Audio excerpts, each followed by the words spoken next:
Hey peeps, welcome back to another episode of Cinderella Phenomenon Evermore with Tobias the Tantalus. Hello. Hey, today is, a little bit more special than usual because, Tantalus is having a party right now because it is Toby's birthday. Happy birthday to you! Thank you. Yeah, so, unfortunately I did not set up anything too elaborate, but, I hope this stream will be a little bit of a contribution to you. I've got more planned, rest assured, so... But anyway, to get back to the plot-related stuff, in the last episode, it looks like there are more secret plans that Rod has that he is not revealing to Lucette just yet that apparently involves sword fighting. What in the world can that be? So, in this chapter, we're going to finally find out, maybe we'll find out what that is. Of course, knowing this game, they might push it off until chapter 5, but let's see how this goes. So, let's just jump right into it, shall we? There's gonna be like a Burgundian cake at my door. Yeah.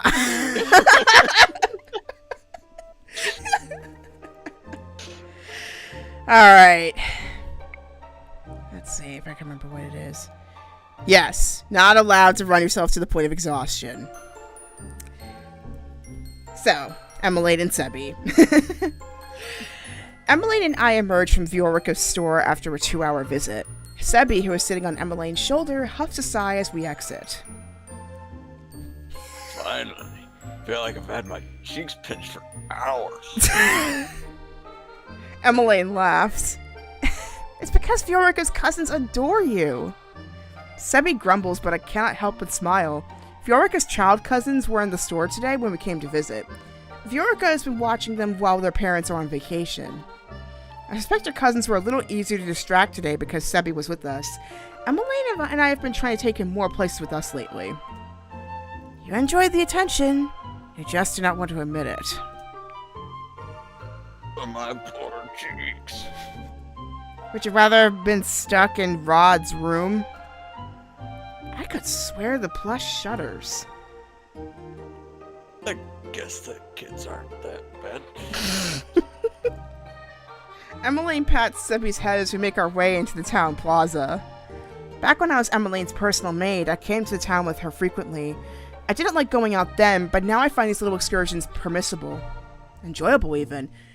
Okay, little bit of context. So, I think with Rod's ending, that's the only one where you get the chance to work in the palace, but in all the other occasions, you work in the March Inn. Okay. Yeah, that's including Fritz's story, I believe. Like, she works in the March Inn even then. Emmeline likes to show me stalls and treat me to her favorite baked goods. So far, my favorite are the candied apples. Emmeline sighs wistfully. I love when Viorica's cousins come to visit. They're adorable. I'm sure they enjoy your company as much as you enjoy theirs.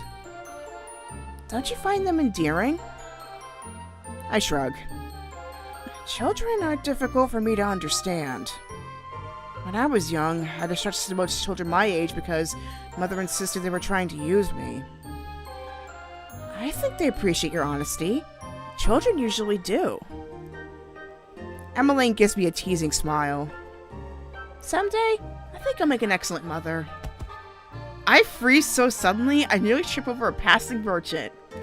And we all know we're this way in the past ending. What? I put a hand to my mouth, horrified that the word comes out so high-pitched. More than a few townsfolk glance at me curiously. What? Did I say something wrong? I reach out to grasp Emmeline's hand with a grumble, pulling her along with me. When I finally pull us out of the crowds, Emmeline is laughing. I fail her to see how that was amusing. You're adorable when you're embarrassed. I just said I did not understand children. Sebi coughs. Seems like he'd be mystified by children, too. Don't give Rod enough credit. He's fiercely loyal of those he loves. Emmeline is smiling at me mischievously. I turn away with a sigh. I feel like I've fallen into a trap. No, please go on. I love it when you and Rod gush about each other. Now we know who she's winging with. You think someday they'd have a child to gush? You think someday they'll have a child to gush over?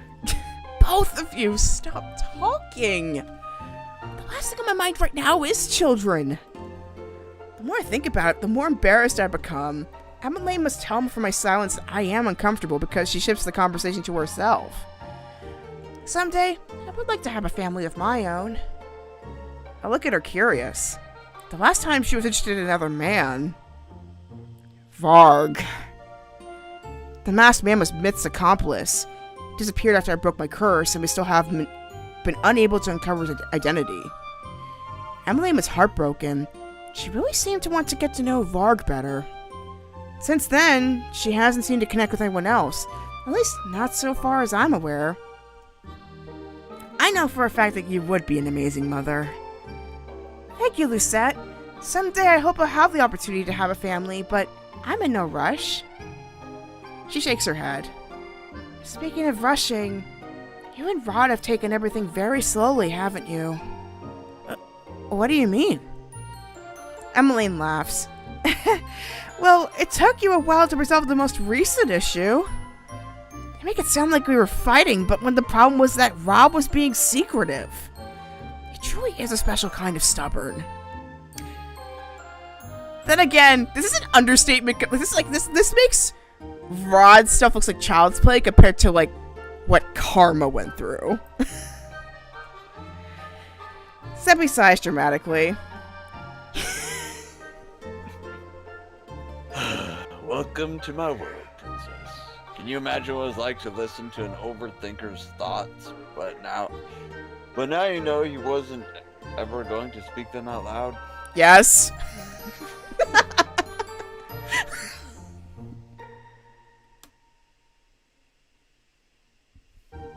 Rod, so dramatic. You really do know him best, don't you, Sebi? Of course. I mean, you've been in his head for like, how many years? I think Sebi should be a relationship counselor.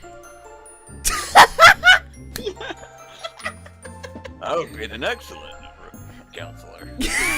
Can I just imagine, like he had like one of those Charlie Brown styled therapy stands, which like the doctor is in.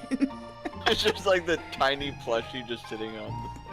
Yeah, he would basically run Lucy out of business.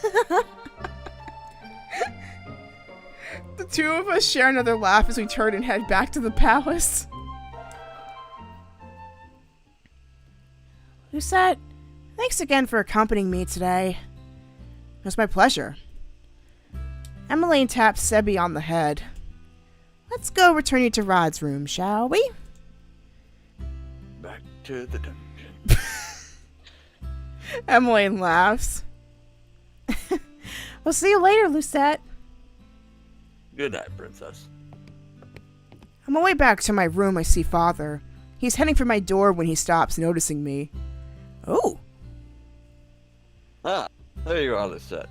How was today's outing? I am curiously. It is rare for him to seek me out. It was fine. If Yorika's child cousins were visiting. Emily talks at length about how endearing she finds them. I suppose.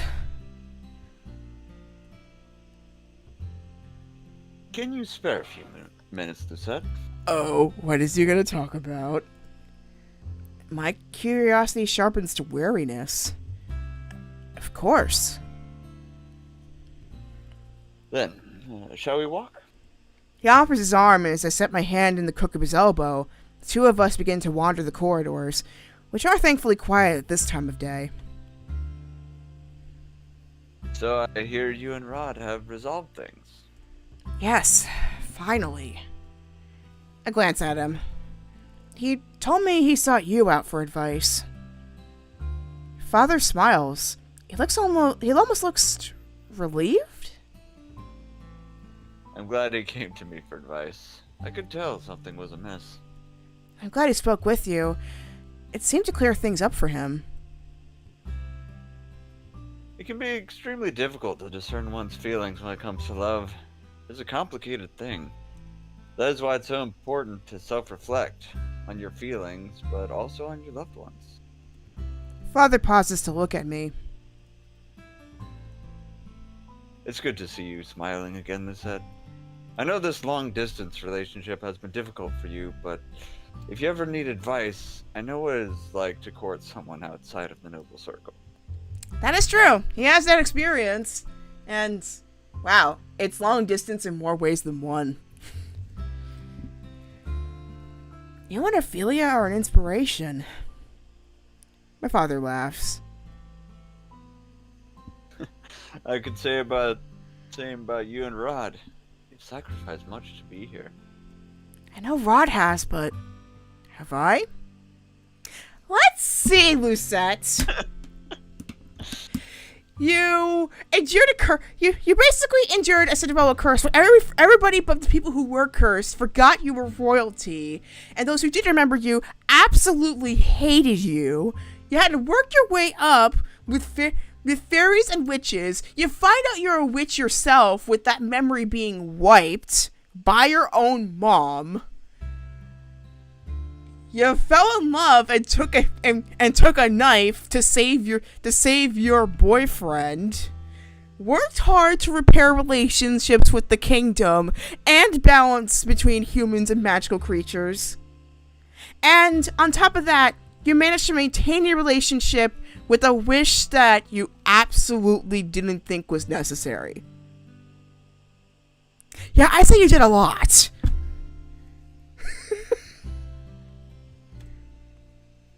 It's as if Father could read my mind. He reaches out to cut my cheek. You have come a long, long way, Lucette. More than any of us, I believe. It is no easy thing, learning to trust after being taught to not rely on others. That's the big one. Like, she was basically conditioned to not trust anyone, not even her own family. She's done so much. In fact, she lost. Like, if anything, she lost a lot before she got the curse. Like, and then she gained a lot back in return. Ironically, so I think her sacrifice is not necessarily her losing stuff, but her taking on more.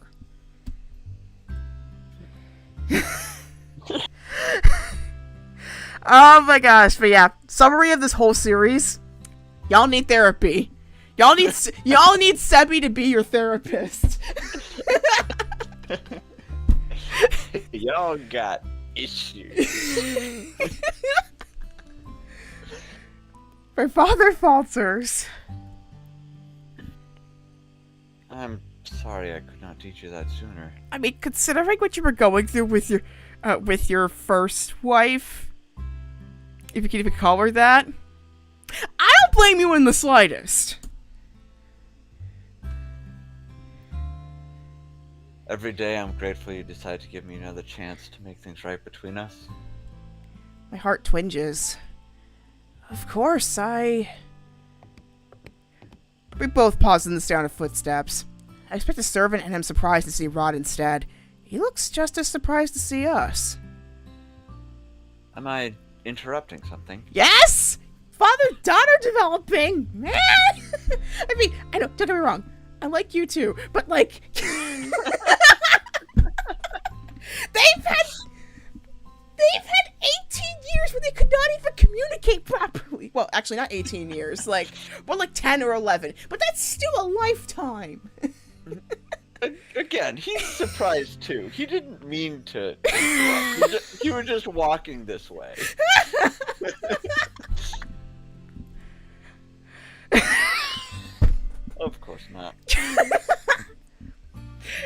Father presses a brief kiss to the top of my head.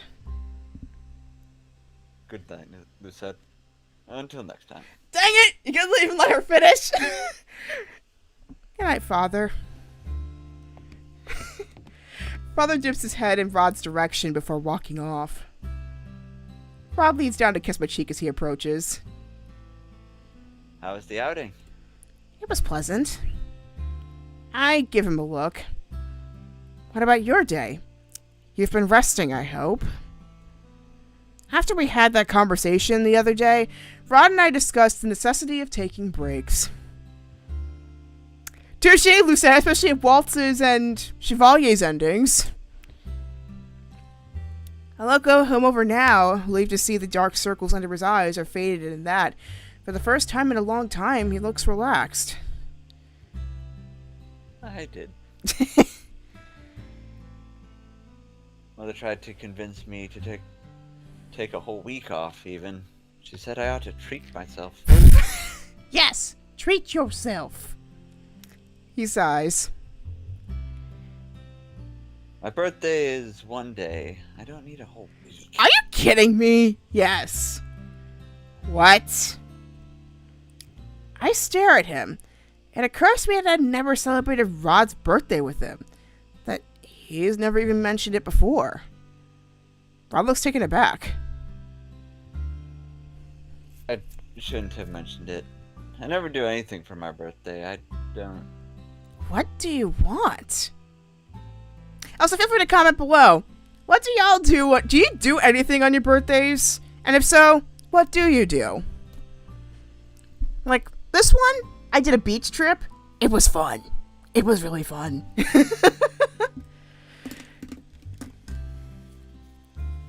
Yeah. Growing older, it becomes less of a thing to do anything big and extravagant on birthdays. Generally, with the siblings I live with, we'll go out to a restaurant to eat for dinner, but most of the day is honestly a lot like any other day. Yeah, I will admit I have been getting less extravagant as I've gotten older. I mean, well, that beach trip is one exception, but yeah, I've gotten a lot simpler as I've gotten older.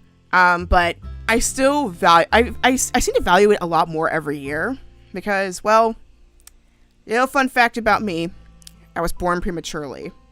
1 pound, no ounces. And this is back in the 90s, so it was basically right place, right time, and luck. So, I mean, some kind of people may think I'm weird that I make, like, my half birthday and my actual birthday a big deal, but in a way, it kind of literally is to me. Because, you know how many odds it takes for you to be here? Especially be born as a human? A lot. We are glad you're here. Me too. I'm glad you're here too. So, what does Rod want? I wonder. I step toward him. Rod looks unnerved. I don't want anything. Having you is enough. Nonsense. Rod runs through his hand through his hair and groans. You really don't need to get me anything, Lucette, but... He blushes. I would love any gift you buy me. Anything? I cannot get him just anything. I have to make sure this is the best birthday gift he's ever received. Come up with something meaningful. I must. Rod coughs awkwardly.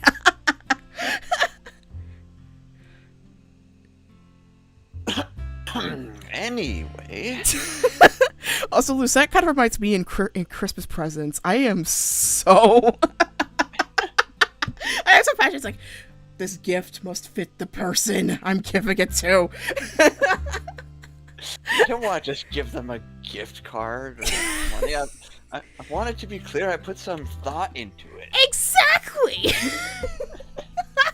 Even if it's not perfect, It's something that like the person will actually use. We were talking about you. How were Viorica and her cousins? You're also, I mean, this is also like the person you literally cursed yourself for. How are you so chill about it? I am wondering. It occurs to me that it has been a while since Rod visited her. Sometimes I think about how strange it is that the reason he came to be here in the first place is because he wanted to impress her. So much has changed since then. All of us have found happiness in unexpected places. And people. I smile. They were well. Viorica is always so lively when the children are around, and Sebby was very good at distracting them while we all spoke.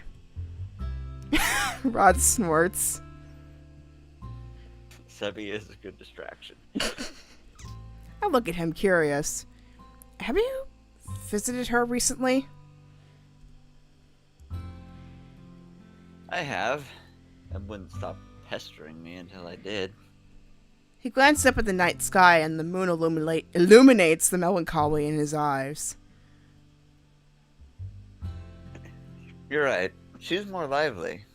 I'm happy for her and her husband. Unthinkingly, I reach out to grab his hand. After a few moments, Rod leads into me.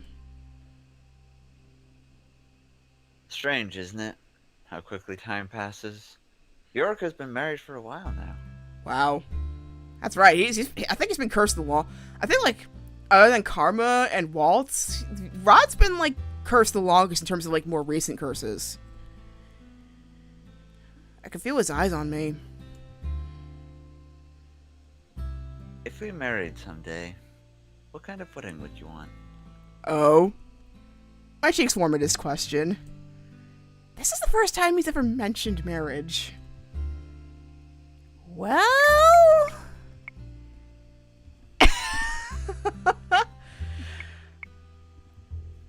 Oof, this is a good question. I mean, so far she's had pretty extravagant weddings. But I think especially with Rod, she might go for something a little bit more simple. Yeah. I'm also thinking about the decision. I feel like it's playing a lot into the commoner versus noble side of things. Yeah. And I'm like, what answer would he want at this point? Yeah, that's the other part, because, like, I mean, like we mentioned like an episode ago, he basically kind of rotated. Like, he became royalty initially, so that, well, partially because his mom would be able to marry Gennaro, but then also the fact that he would be able to impress Viorica.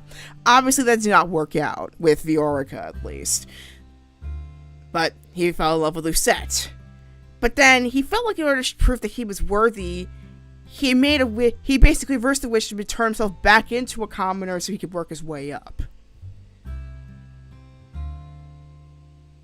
But then part of me is thinking maybe it would be good to have a simple wedding, just to kind of why are words failing me right now? Kind of narrow that gap, like, between the nobles and commoners. You know, if the princess had a more simple wedding, it would show that they're not as divided. Mm-hmm. Which I think Rod would appreciate. Yeah, like, that's what I was thinking. Like, the simple wedding would basically prove that he didn't have to go that far, and also, like, if anything, she's willing to, like, simplify, like, do as much sacrifice for him, too.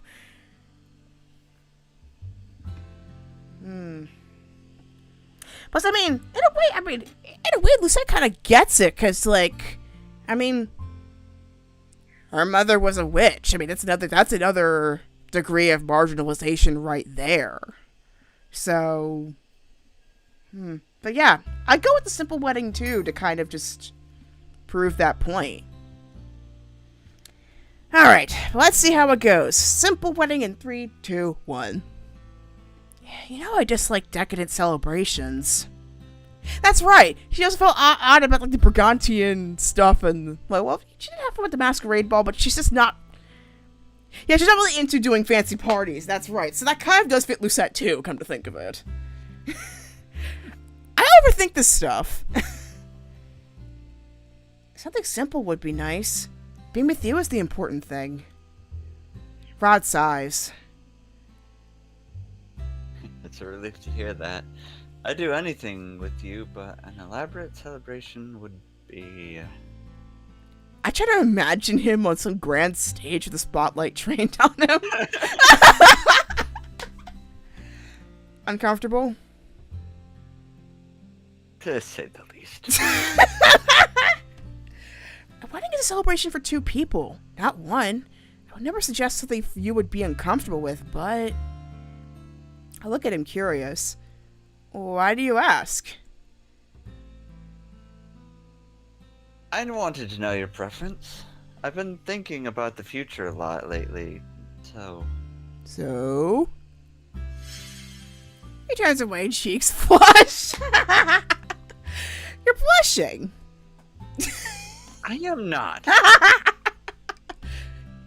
Rod turns his attention skyward again, a soft smile on his face.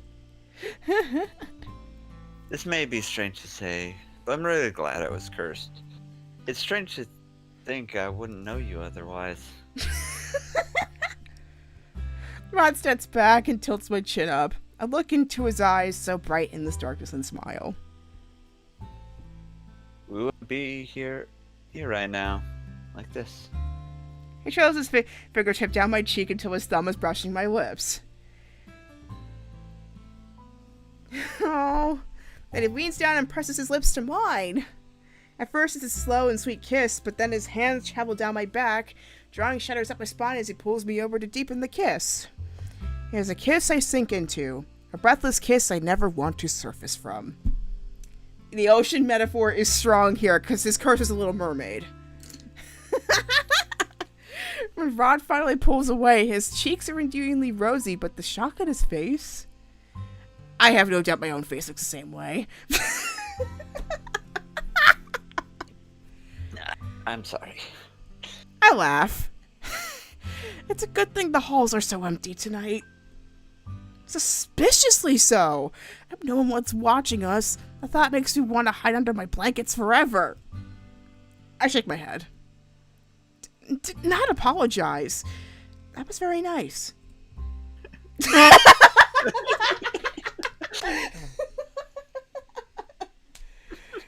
Why are you looking at me like that? Rod clears his throat. Nothing. I'm glad you thought it was nice.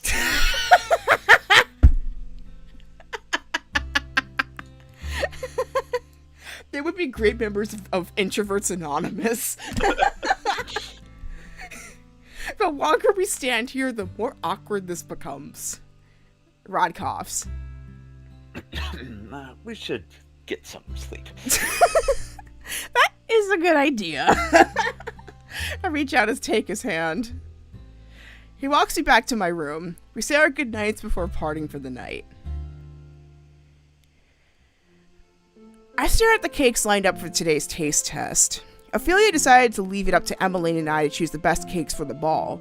So far, I have tasted 3 cakes, but I'm unable to concentrate on the flavors. Is it because of the wedding talk?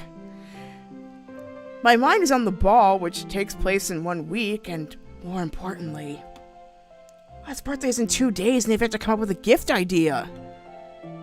It's chocolate mousse cake!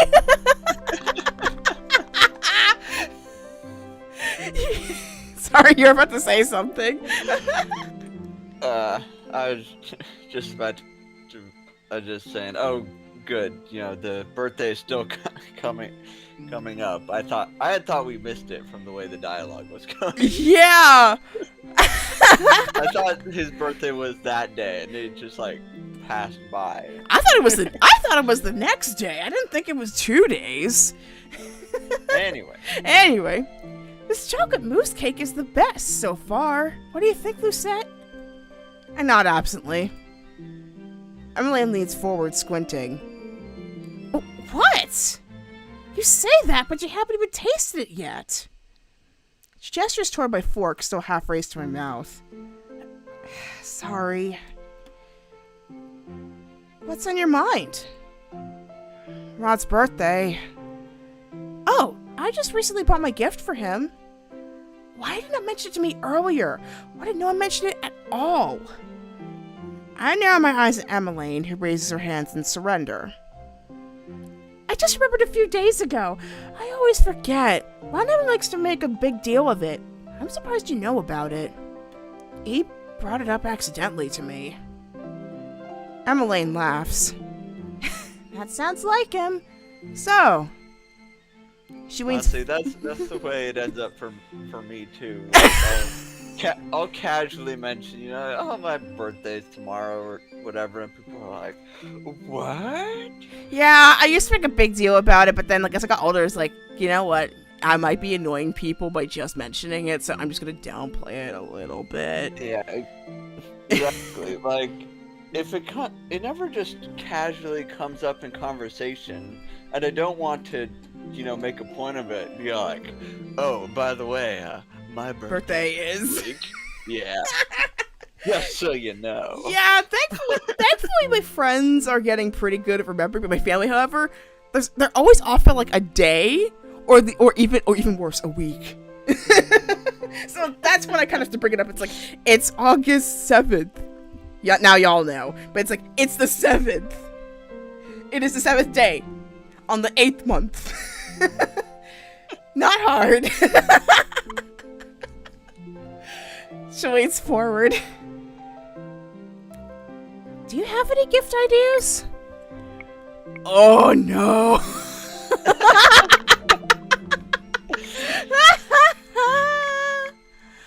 Oh god. With all the other ones, it felt pretty straightforward. This person likes puppets, make him one. This person likes scarves, make him one. This person with Rod, I'm okay with buying anything. It's just like, oh yeah, somebody likes baked goods, buy from the bakery. But here, it's like, would he like something homemade? Would he like me just to buy something? What? Well, I feel like a plush toy might have some weird interactions with Sebi still being there. I don't know if jealousy is the right word, but there would be some conflict somehow. I don't know. But it's not sentient though. That's the thing. It's so. But on the other hand, though, there is Sebi. So. I mean, Sebi talks. What is the definition of sentience? That is true. I mean, he does also have his own conscience. So yeah, that's sentient. That's sentience right there. I feel like, again, with most of them, making something would be more personal also than buying something. I agree. So, I don't know, maybe Emmeline does have a suggestion. Yeah, wouldn't hurt to get her input. But yeah, you're his sister. What do you recommend? Emmeline blinks at me. Me? I want to purchase something for him that I know he'll love. I'm sure he'll love anything you gave him.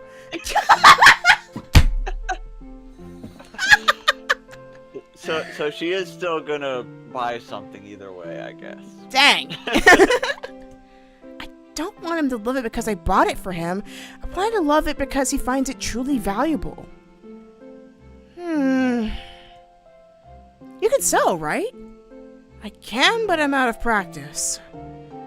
Then what about baking? I blink. Baking? Would it surprise you that you'd know that Rod prefers saltiness over sweetness? Yes. No.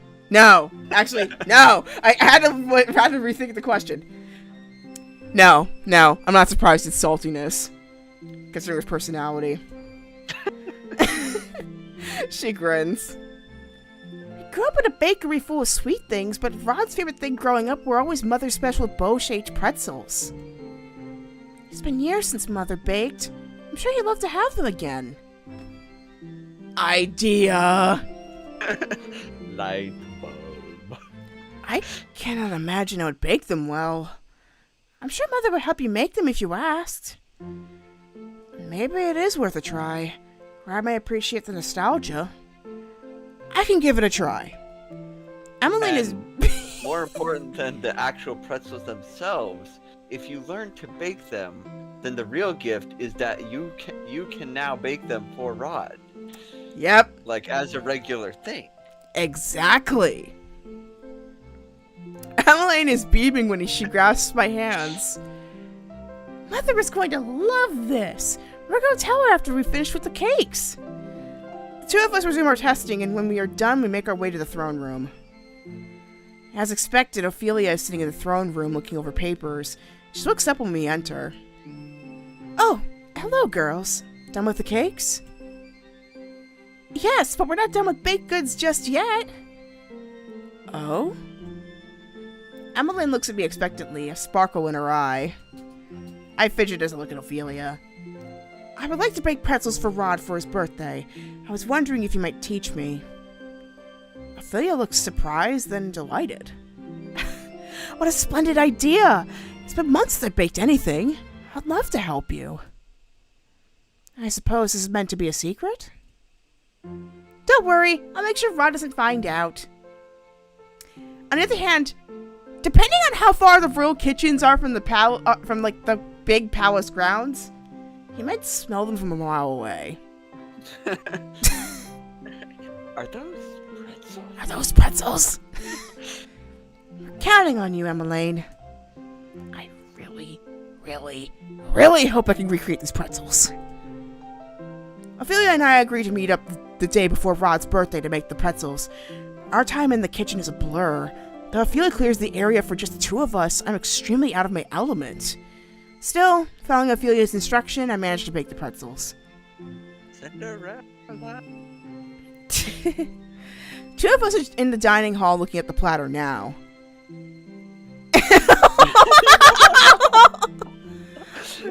They're so adorably mangled. I'm cringing the sight of them. They are misshapen and hardly look appetizing. Ophelia must sense my disappointment. She sets a hand on my shoulder and smiles. I'm sure Rob will love them. They barely look edible.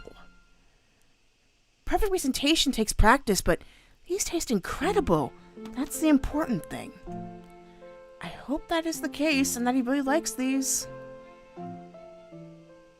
Well, it didn't shing on the side, so you probably picked the wrong one. Maybe the plush was the better idea, since sewing she at least has some expertise, but... Maybe. Oh yeah, and also, Sebi is basically in a prison now. Like, Rod doesn't interact with that much, so maybe the plush in a way would actually be a companion for Sebi. Maybe. One sec.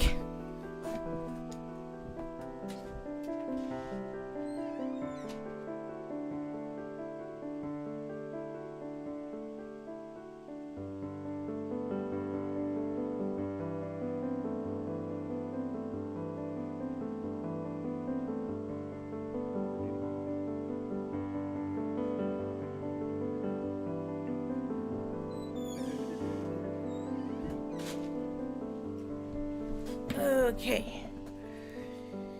Here we go. Pretzel time. The day of Rod's birthday. The day of Rod's birthday, I ask him to meet me at our special meeting place. I turn when I hear rustling leaves. Did I keep you waiting long? I shake my head. Not at all. I hand Rod my wrapped gift. Happy birthday, Rod. Rod smiles. Lucette, you shouldn't have. Oh boy, here we go. He takes the gift, eyes widening as he gently tears the wrapping. This is... Oh god. Rod tears open the wrapping paper, revealing the platter of underwhelming pretzels. I know it does not look that appetizing, but I wanted to try to give you a piece of home. Lucette. Rod looks at the pretzel in wonder. I cringe when he takes a bite out of one, but relax when I see the smile on his face. I am shocked when his smile widens into a grin. Oh, never mind! Tastes just like my mother's cooking. Hey! We did it! Reminds me of when Em and I were children. After she'd set out the day's latest baked goods, she'd make a treat for Em and I if we helped her. Em always used to ask for cinnamon rolls and crepes, but I loved Mother's pretzels best. Aww. He takes another bite, and the expression on his face is so bright it makes my heart soar. It's amazing, Lucette. Yes! It's like Ratatouille. When, you know, he bites into it, and his eyes just like widen. Yeah, or Food Wars. Shokugeki no Soma. Just that look. I asked Ophelia to help me. I'm glad they turned out all right. Stop belittling yourself. These are perfect. Yes! Listen to your boyfriend. Stop belittling yourself. My opinion is final, and you won't convince me to change my mind. You tell her! He plants a quick kiss on my lips. Salty.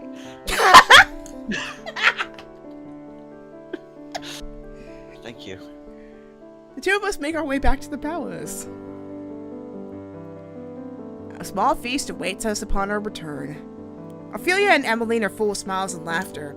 Last year they could not celebrate Rod's birthday with him, so they make the celebration as merry as they can. Father and I excuse ourselves early so that Rod can enjoy the rest of the day with his mother and sister. Tomorrow is the night of the grand ball, and the palace is bustling with activity as the staff make last-minute preparations. More than once, flustered servants silly bump into me as I'm walking back to my room. I'd just gotten out of dance lessons with Rod, and I'm eager to relax. I turn a corner and nearly run into someone else again. Oh, I'm so sorry! I step back, surprised. Emmeline? Oh, Lucette! Emmeline blends over, reaching for a piece of parchment that apparently fell to the floor during our near collision. I notice a familiar crest embedded into the letter stamp. A letter from Brigantia? I heard curiously. Is that from Claude? Not exactly. I consider. The only other person to be writing to Emmeline is Prince Lance. Emmeline tells me they get along. I've only spoken to Lance a few times myself. I didn't know he wrote to Emmeline. Lance, then? Emmeline suddenly looks embarrassed, guilty even. Is there something you would like to tell me? She fidgets, suddenly looking very nervous. We could talk in my room if you'd like. Yes, let's. I put myself down on the bed and gesture for Emmeline to sit beside me. So, Prince Lance, do you write to him often? Only about once every month. Is this a secret? Oh, not at all. I just figured no one would care Lance and I were discussing mundane things over letters. Mundane things like everything in palace life to history.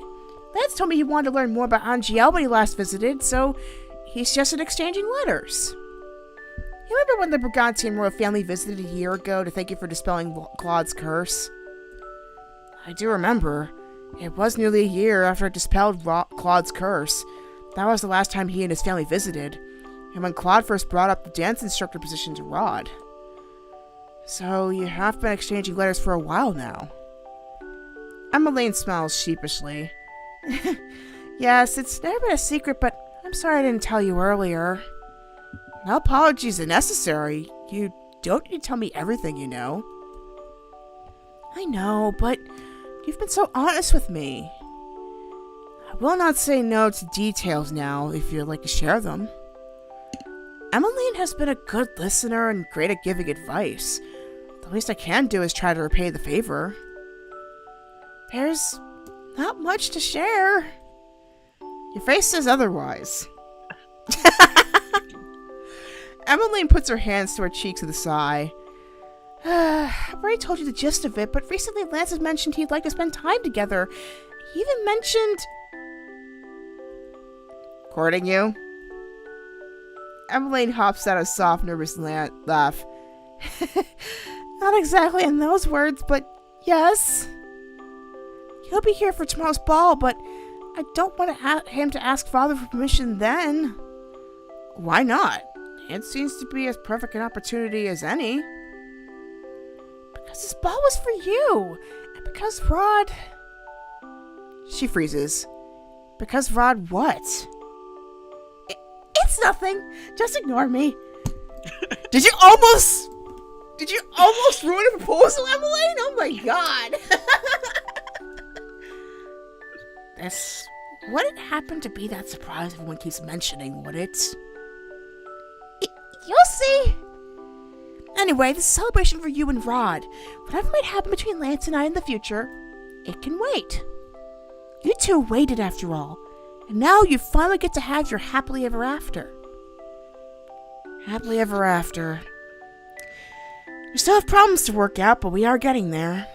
Step by step. Anyway, please don't tell Rod I mentioned anything. We're so close to the ball, too. I will not say a word. Emmeline sighs with relief. Thank you. So, about Lance. She's not changing the subject, is she?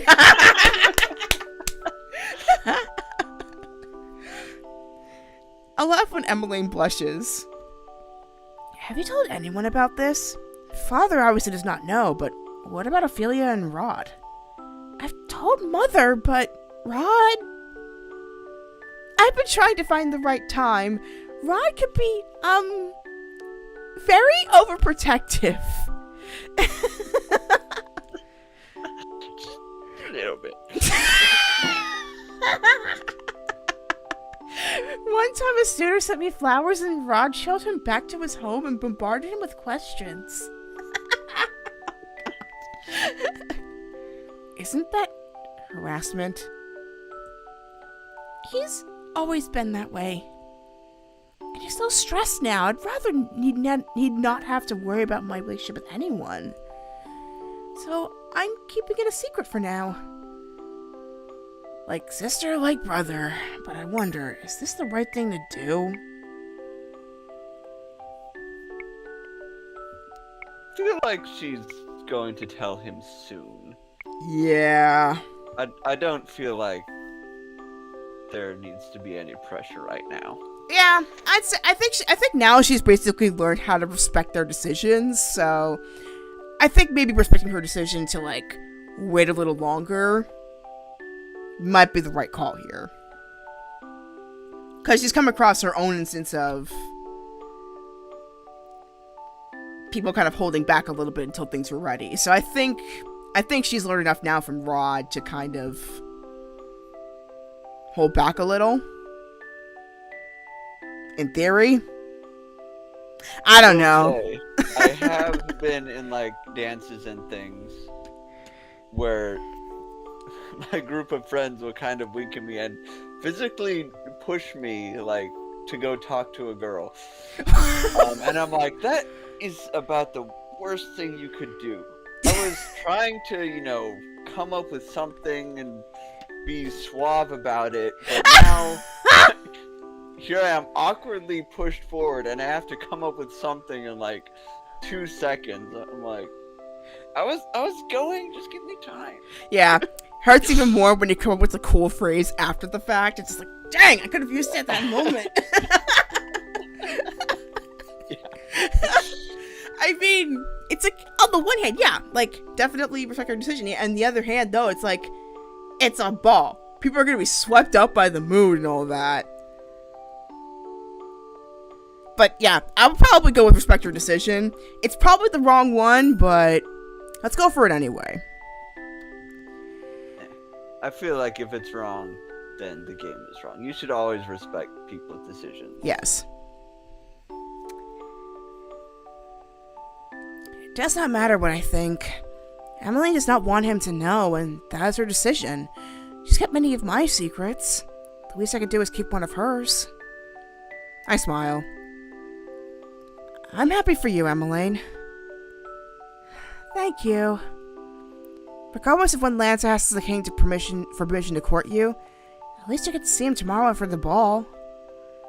And here I thought Emmeline was disinterested in all her suitors, but there was a man all this time she was interested in. Emmeline flushes and nods. I'm looking forward to seeing him again. I grin. And peppering him with questions to make sure he's worthy of you. Lucette! Not you too! I laugh when Emmeline nudges my shoulder. The two of us continue speaking well into the night. Emmeline does not hint at what tomorrow's surprise is, but I no longer wonder. Whatever it is, I'm excited for it. And with that, we are in Chapter 5. Betrothed. Intended. Affianced.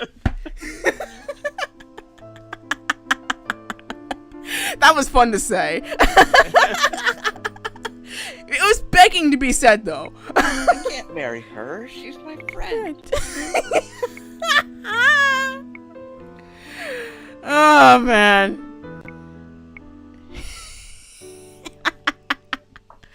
That was great. Oh, my gosh. But yeah, so this was a really fun one. So, I'm going to do Chapter 5 around this time, same place.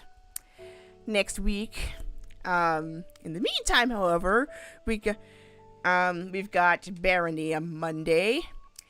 Parasite Eve 2. I've been putting it off for so long because I've got so much reading to do. Because ultimately, I am a student first and a streamer second, so apologies. I may be super rusty by the time I finally get back to it, but I promise you, I will get to the finale whenever I get to it.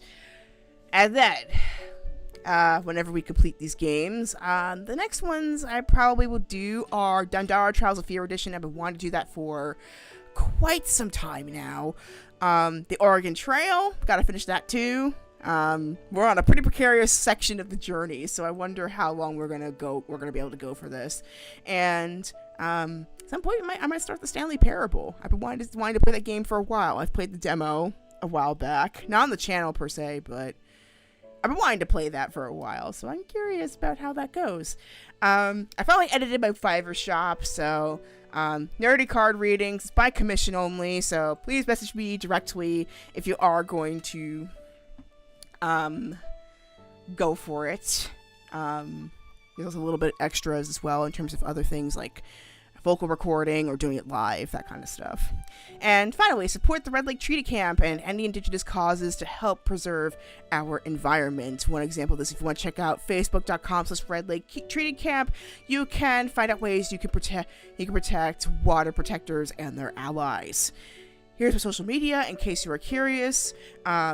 I post my replays on YouTube, so in case you missed the replay on Twitch, you can re-watch it on YouTube. I'm also preparing a video for my second channel, Theological Otaku. Well, technically third, but I kind of go by like YouTube terms. When I say second channel, so Theological Otaku, keep an eye out for that. I am still working on it, but you will see something very, very soon. That is how busy I am. I mean, 2 jobs and school. I mean, it's no joke. But we get through it. Like happy endings, we get through it a day at a time. So, yeah. Thank you so much again to Buzz Tantalus for joining me. And again, happy birthday to you. Anytime. All right. So stay safe, everybody. Drink plenty of water. Happy autumn, in case I haven't said it already. And, of course, may your heart be your guiding key. Till next time. Bye.